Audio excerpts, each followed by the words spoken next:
ಮಾನವೀಯ ಸ್ನೇಹಿತರ ಒಕ್ಕೂಟ ಕೊಡಗು ಜಿಲ್ಲಾ ವಾರ್ತೆ ಓದುತ್ತಿರುವವರು ಇಂದಿರಾ ಎಚ್ ಕಕ್ಕಬ್ಬೆ. ಸೆಪ್ಟೆಂಬರ್ನಲ್ಲಿ ಜಪಾನ್ನಲ್ಲಿ ನಡೆಯಲಿರುವ ಏಷ್ಯನ್ ಗೇಮ್ಸ್ ಟೂರ್ನಿಗೆ ಕೊಡಗಿನ ಬೊಳ್ಳಂಡ ಉನ್ನತಿ ಅಯ್ಯಪ್ಪ ಆಯ್ಕೆಯಾಗಿದ್ದಾರೆ. ಒಡಿಶಾ ಮೂಲದ ಭುವನೇಶ್ವರದ ಕಾಳಿಂಗ ಕ್ರೀಡಾಂಗಣದಲ್ಲಿ ನಡೆದ ಅಥ್ಲೆಟಿಕ್ ಕ್ರೀಡಾಕೂಟದಲ್ಲಿ 200 ಮೀಟರ್ ಓಟ ವಿಭಾಗದಲ್ಲಿ ಬೆಳ್ಳಿ ಪದಕ ಸಾಧನೆಗೈದ ಉನ್ನತಿ 23.4 ಸೆಕೆಂಡ್ಗಳಲ್ಲಿ 200 ಮೀಟರ್ ಕ್ರಮಿಸಿ ಏಷ್ಯನ್ ಗೇಮ್ಸ್ ಅರ್ಹತೆ ಪಡೆದುಕೊಂಡರು.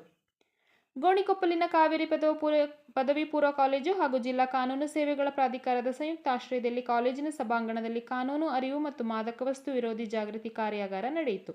ಕಾರ್ಯಕ್ರಮದಲ್ಲಿ ಸಂಪನ್ಮೂಲ ವ್ಯಕ್ತಿಯಾಗಿ ಭಾಗವಹಿಸಿದ್ದ ಹಿರಿಯ ಸಿವಿಲ್ ನ್ಯಾಯಾಧೀಶೆ ಶುಭಾ, ಮಕ್ಕಳ ಹಕ್ಕುಗಳ ರಕ್ಷಣೆ, ಪೋಕ್ಸೋ ಕಾಯ್ದೆ, ಬಾಲ್ಯ ವಿವಾಹ ನಿಷೇಧ ಕಾಯ್ದೆ ಹಾಗೂ ಯುವಜನರಲ್ಲಿ ಹೆಚ್ಚುತ್ತಿರುವ ಮಾದಕ ವಸ್ತು ವ್ಯಸನದ ದುಷ್ಪರಿಣಾಮಗಳ ಕುರಿತು ವಿದ್ಯಾರ್ಥಿಗಳಿಗೆ ಮಾಹಿತಿ ನೀಡಿದರು. ಮಕ್ಕಳ ಮೇಲಿನ ಲೈಂಗಿಕ ದೌರ್ಜನ್ಯ ತಡೆಗಟ್ಟುವಲ್ಲಿ ಪೋಕ್ಸೋ ಕಾಯ್ದೆಯ ಮಹತ್ವವನ್ನು ವಿವರಿಸಿದ ಅವರು, ಯಾವುದೇ ರೀತಿಯ ದೌರ್ಜನ್ಯ ಅಥವಾ ಕಿರುಕುಳದ ಘಟನೆಗಳು ಕಂಡುಬಂದಲ್ಲಿ ತಕ್ಷಣ ಸಂಬಂಧಿತ ಅಧಿಕಾರಿಗಳಿಗೆ ಮಾಹಿತಿ ನೀಡಬೇಕು ಎಂದು ಹೇಳಿದರು. ಕಾನೂನಿನ ಸದುಪಯೋಗವಾಗಬೇಕು ಹೊರತು ದುರುಪಯೋಗವಾಗಬಾರದು ಎಂಬುದನ್ನು ಅವರು ಒತ್ತಿ ಹೇಳಿದರು. ಭಾರತೀಯ ನೌಕಾಪಡೆಯ ಅಗ್ನಿವೀರ್ ನೇಮಕಾತಿಗೆ ಆನ್ಲೈನ್ ಅರ್ಜಿ ಆಹ್ವಾನಿಸಲಾಗಿದೆ. 10ನೇ ತರಗತಿ ಉತ್ತೀರ್ಣರಾಗಿ ಡಿಪ್ಲೊಮಾ ಹೊಂದಿರುವ ಯುವಕರಿಗೆ ಸುವರ್ಣಾವಕಾಶ. ಈ ನೇಮಕಾತಿಯು ತಾಂತ್ರಿಕ ತರಬೇತಿ ಮತ್ತು ದೇಶ ಸೇವೆ ಮಾಡುವ ಅಮೂಲ್ಯ ಅನುಭವ ನೀಡುತ್ತದೆ. ಜೂನ್ 29 ಕೊನೆಯ ದಿನಾಂಕ. INET, PFT, ವೈದ್ಯಕೀಯ ಪರೀಕ್ಷೆಗಳ ಮೂಲಕ ಆಯ್ಕೆ ಪ್ರಕ್ರಿಯೆ ನಡೆಯಲಿದ್ದು, ಅರ್ಹರು ಕೂಡಲೇ ಅರ್ಜಿ ಸಲ್ಲಿಸಬಹುದು. ಕೊಡಗು ಜಿಲ್ಲಾಡಳಿತ, ಜಿಲ್ಲಾ ಪಂಚಾಯತ್, ಕನ್ನಡ ಮತ್ತು ಸಂಸ್ಕೃತಿ ಇಲಾಖೆ ಇವರ ಸಹಯೋಗದೊಂದಿಗೆ ನಾಡಪ್ರಭು ಕೆಂಪೇಗೌಡರ ಜಯಂತಿಯು ಜೂನ್ 27ರಂದು ಅಂದರೆ ನಾಳೆ ಬೆಳಿಗ್ಗೆ 11 ಗಂಟೆಗೆ ನಗರದ ಗಾಂಧಿ ಭವನದಲ್ಲಿ ನಡೆಯಲಿದೆ. ಮಧ್ಯಪ್ರಾಚ್ಯದ ಬಿಕ್ಕಟ್ಟು ಸುಧಾರಿಸುತ್ತಿರುವ ಹಿನ್ನೆಲೆಯಲ್ಲಿ ಮತ್ತು ಅಮೆರಿಕ, ಇರಾನ್ ನಡುವೆ ಐತಿಹಾಸಿಕ ಒಪ್ಪಂದ ಹತ್ತಿರವಾಗುತ್ತಿರುವ ಕಾರಣದಿಂದ ವಾಣಿಜ್ಯ ಬಳಕೆಯ LPG ಮೇಲಿದ್ದ ಎಲ್ಲ ನಿಯಂತ್ರಣಗಳನ್ನು ಕೇಂದ್ರ ಸರ್ಕಾರ ಹಿಂಪಡೆದಿದೆ. ಇದರೊಂದಿಗೆ ಗ್ಯಾಸ್ ಪೂರೈಕೆಯನ್ನು ಬಿಕ್ಕಟ್ಟಿಗೂ ಮುಂಚಿನ ಯಥಾಸ್ಥಿತಿಗೆ ಮರಳಿ ತರಲಾಗಿದೆ. ಈ ನಿರ್ಬಂಧಗಳ ಸಡಿಲಿಕೆಯಿಂದಾಗಿ ಹೋಟೆಲ್ಗಳು, ರೆಸ್ಟೋರೆಂಟ್ಗಳು, ಉತ್ಪಾದನಾ ಘಟಕಗಳು ಮತ್ತು ತಮ್ಮ ದೈನಂದಿನ ಕಾರ್ಯಾಚರಣೆಗಳಿಗಾಗಿ LPGಯನ್ನು ಹೆಚ್ಚಾಗಿ ಅವಲಂಬಿಸಿರುವ ಇತರ ಕೈಗಾರಿಕಾ ಗ್ರಾಹಕರು ಸೇರಿದಂತೆ ವ್ಯಾಪಕ ಶ್ರೇಣಿಯ ವಾಣಿಜ್ಯ ಸಂಸ್ಥೆಗಳಿಗೆ ಭಾರೀ ಅನುಕೂಲವಾಗಲಿದೆ. ರಾಜ್ಯ ಸರ್ಕಾರದ ವಿವಿಧ ಇಲಾಖೆಗಳಲ್ಲಿ ಖಾಲಿಯಿರುವ ಒಟ್ಟು 72,186 ಹುದ್ದೆಗಳ ಭರ್ತಿಗೆ ಸರ್ಕಾರ ಆದೇಶಿಸಿದೆ. ಇದರಲ್ಲಿ 40,009 ಸಾಮಾನ್ಯ ಹಾಗೂ 32,177 ಕಲ್ಯಾಣ ಕರ್ನಾಟಕದ ಹುದ್ದೆಗಳು ಸೇರಿವೆ. 2 ತಿಂಗಳೊಳಗೆ ಅಧಿಸೂಚನೆ ಹೊರಡಿಸಿ ಮುಂದಿನ 6 ತಿಂಗಳೊಳಗೆ ನೇಮಕಾತಿ ಪ್ರಕ್ರಿಯೆ ಪೂರ್ಣಗೊಳಿಸಲು ಕಾಲಮಿತಿ ನಿಗದಿಪಡಿಸಲಾಗಿದೆ. ಇದರ ಉಸ್ತುವಾರಿಯನ್ನು ಉನ್ನತ ಅಧಿಕಾರಿಗಳಿಗೆ ವಹಿಸಿ ಸರ್ಕಾರ ತ್ವರಿತ ಕ್ರಮಕ್ಕೆ ಸೂಚಿಸಿದೆ. ರಾಜ್ಯ ಸರ್ಕಾರವು ಅನರ್ಹ ಪಿಂಚಣಿದಾರರಿಗೆ ಬ್ರೇಕ್ ಹಾಕಲು ಮುಂದಾಗಿದ್ದು, ಸಂಯೋಜನೆ ಆ್ಯಪ್ ಮೂಲಕ ಪರಿಶೀಲನೆ ನಡೆಸಿ ಸೂಕ್ತ ದಾಖಲೆ ಸಲ್ಲಿಸದ 16.42 ಲಕ್ಷಕ್ಕೂ ಹೆಚ್ಚು ಫಲಾನುಭವಿಗಳ ಪಿಂಚಣಿಯನ್ನು ತಾತ್ಕಾಲಿಕವಾಗಿ ಸ್ಥಗಿತಗೊಳಿಸಿದೆ. ಸಂಬಂಧಪಟ್ಟ ತಹಶೀಲ್ದಾರ್ ಮೂಲಕ ಫಲಾನುಭವಿಗಳಿಗೆ ನೋಟಿಸ್ ಸಿಗಲಿದ್ದು, ಅಂಥವರು 30 ದಿನಗಳೊಳಗೆ ಅರ್ಹತಾ ದಾಖಲೆ ಸಲ್ಲಿಸಬೇಕು ಎಂದು ಕಂದಾಯ ಇಲಾಖೆ ಜಂಟಿ ನಿರ್ದೇಶಕರು ತಿಳಿಸಿದ್ದಾರೆ.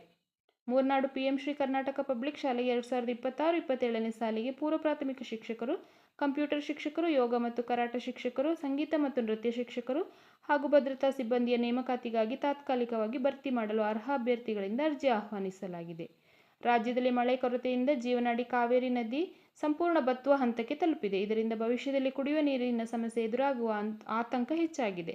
ಕೊಡಗು ಜಿಲ್ಲೆಯಲ್ಲಿ ನಿರೀಕ್ಷಿತ ಪ್ರಮಾಣದಲ್ಲಿ ಮಳೆಯಾಗದ ಪರಿಣಾಮ ಕಾವೇರಿ ಹರಿವು ಗಣನೀಯವಾಗಿ ಕುಸಿದಿದೆ. ಇದರ ಪರಿಣಾಮ ಮೈಸೂರು, ಬೆಂಗಳೂರು ಸೇರಿದಂತೆ ಹಲವು ಜಿಲ್ಲೆಗಳ ಮೇಲೆ ಬೀರುವ ಸಾಧ್ಯತೆ ಇದೆ. ಕುಶಾಲನಗರದ ಸರ್ಕಾರಿ ಮಾದರಿ ಪ್ರಾಥಮಿಕ PM ಶ್ರೀ ಶಾಲೆಗೆ 2026-27ನೇ ಸಾಲಿಗೆ ಕಂಪ್ಯೂಟರ್ ಶಿಕ್ಷಕರು, ಯೋಗ ಮತ್ತು ಕರಾಟೆ ಶಿಕ್ಷಕರು, ಸಂಗೀತ ಮತ್ತು ನೃತ್ಯ ಶಿಕ್ಷಕರು ಹಾಗೂ ಭದ್ರತಾ ಸಿಬ್ಬಂದಿಯ ನೇಮಕಾತಿಗಾಗಿ ತಾತ್ಕಾಲಿಕವಾಗಿ ಭರ್ತಿ ಮಾಡಲು ಅರ್ಹ ಅಭ್ಯರ್ಥಿಗಳಿಂದ ಅರ್ಜಿ ಆಹ್ವಾನಿಸಲಾಗಿದೆ.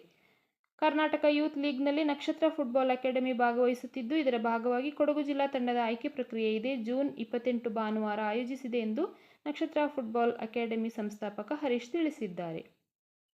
ಮಡಿಕೇರಿ ತಾಲೂಕಿನ ಗಾಳಿಬೀಡು ಜವಾಹರ್ ನವೋದಯ ವಿದ್ಯಾಲಯದ ವತಿಯಿಂದ 2026-27ನೇ ಶೈಕ್ಷಣಿಕ ವರ್ಷಕ್ಕೆ ಗುತ್ತಿಗೆ ಮತ್ತು ದಿನಗೂಲಿ ಆಧಾರದ ಮೇಲೆ PGT ಭೂಗೋಳ, TGT ಸಮಾಜ ವಿಜ್ಞಾನ, TGT ಸಂಗೀತ, GSA, MTS, ಮೇಟ್ರನ್, ಸೆಕ್ಯೂರಿಟಿ ಗಾರ್ಡ್ ಹುದ್ದೆಗಳನ್ನು ಭರ್ತಿ ಮಾಡಲು ಕೊಡಗು ಜಿಲ್ಲೆಯ ಮಡಿಕೇರಿಯ ಗಾಳಿಬೀಡಿನ ಜವಾಹರ್ ನವೋದಯ ವಿದ್ಯಾಲಯದಲ್ಲಿ ಜುಲೈ 4ರಂದು ಬೆಳಗ್ಗೆ 10:30ಕ್ಕೆ ವಾಕ್-ಇನ್ ಸಂದರ್ಶನಕ್ಕೆ ಹಾಜರಾಗಲು ಅಭ್ಯರ್ಥಿಗಳನ್ನು ಆಹ್ವಾನಿಸಲಾಗಿದೆ.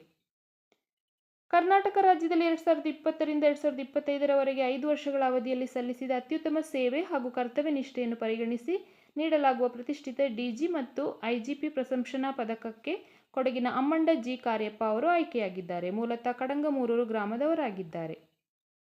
ಕಾವೇರಿ ನದಿಯ ಜೀವನಾಡಿಯಾದ ಕೊಡಗಿನಲ್ಲಿ ಅವ್ಯಾಹತವಾಗಿ ನಡೆಯುತ್ತಿರುವ ಗುಡ್ಡ ಕಡಿಯುವಿಕೆ, ಅಕ್ರಮ ವಾಣಿಜ್ಯ ಚಟುವಟಿಕೆಗಳಿಂದಾಗಿ ದಕ್ಷಿಣ ಭಾರತಕ್ಕೆ ಜಲ ಸಂಘರ್ಷದ ಭೀತಿ ಎದುರಾಗಿದೆ ಎಂದು ಕೊಡವಾಮೇರ ಕೊಂಡಾಟ ಸಂಘಟನೆ ಎಚ್ಚರಿಸಿದೆ.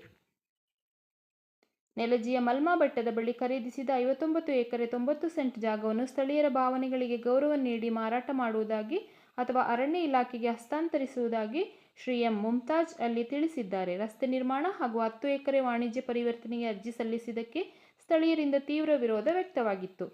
ಹೀಗಾಗಿ ಎಲ್ಲ ಕಾಮಗಾರಿಗಳನ್ನು ಸಂಪೂರ್ಣವಾಗಿ ಸ್ಥಗಿತಗೊಳಿಸಿದ್ದೇವೆ ಎಂದರು. ಗೋಶಾಲೆ, ಧ್ಯಾನ ಕೇಂದ್ರ, ಸಂಸ್ಕೃತ ತರಬೇತಿ ಕೇಂದ್ರ ಸ್ಥಾಪಿಸುವ ಉದ್ದೇಶವಿತ್ತು. ಕೆರೆ ನಿರ್ಮಾಣಕ್ಕೆ ಪೊದೆ ತೆರವುಗೊಳಿಸಲಾಗಿತ್ತು. ರಸ್ತೆ ಕಾಮಗಾರಿ ಆರಂಭಿಸಿದರೂ ನಿಲ್ಲಿಸಲಾಗಿದೆ. ಯಾವುದೇ ಕಟ್ಟಡ ನಿರ್ಮಾಣವಾಗಿಲ್ಲ ಎಂದು ಸ್ಪಷ್ಟಪಡಿಸಿದರು. ಸುದ್ದಿಗೋಷ್ಠಿಯಲ್ಲಿ ಬಿದ್ದಂಡ ಲಾಲ್ ಕುಶಲಪ್ಪ, ಬಿದ್ದಂಡ ಬೋಪಣ್ಣ ಇದ್ದರು. ಭಾರತ್ ಸ್ಕೌಟ್ಸ್ ಅಂಡ್ ಗೈಡ್ಸ್ ರಾಜ್ಯ ಸಂಸ್ಥೆಯ ವತಿಯಿಂದ ಉಡುಪಿಯಲ್ಲಿ ಶುಕ್ರವಾರ ಎಸ್ಎಸ್ಎಲ್ಸಿ ಪ್ರತಿಭಾನ್ವಿತ ಸ್ಕೌಟ್ಸ್ ಮತ್ತು ಗೈಡ್ಸ್ ವಿದ್ಯಾರ್ಥಿಗಳಿಗೆ ರಾಜ್ಯ ಪುರಸ್ಕಾರ ಪ್ರಶಸ್ತಿ ಪ್ರದಾನ ಮಾಡಲಾಯಿತು.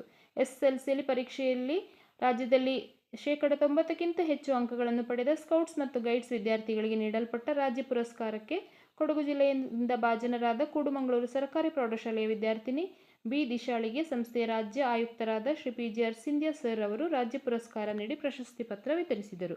ಇಲ್ಲಿಗೆ ಜಿಲ್ಲಾ ವಾರ್ತೆ ಮುಕ್ತಾಯವಾಯಿತು.